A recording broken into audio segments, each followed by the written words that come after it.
Indeed, a nostalgic moment for me to pen down my feelings for the very last time for you all. We started as strangers and ended up as a family. From smartly greens to marching in the first position again. From we can do it to we did it. The journey with you has been incredibly challenging yet amazing. This year's victory proves that it wasn't just chance or luck, but our consistent hard work for these 2 consecutive years.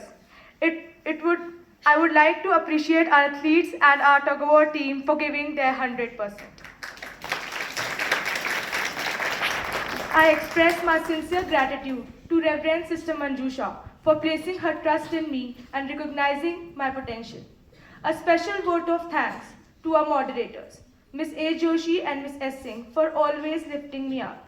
Furthermore, I would like to thank Sister Shirley, Sister Maria, Sister Caroline, Sister Nirmala, Sister Kanula, Sister Elaine, and all the other sisters for being an integral part of my journey as a captain. How could it be possible without the constant support and guidance of my teachers, Ms. D. Charles, Ms. D. Pant, Ms. B. Mehra, and all the other teachers? Last but not the least, my dear batchmates, thank you for all the unforgettable memories. For the last time as your house captain, I would like to say it was a privilege to lead St. Anne. Keep shining greens, signing off, Sivgunn Kaur, Greenhouse Captain, 2024-25. Thank you.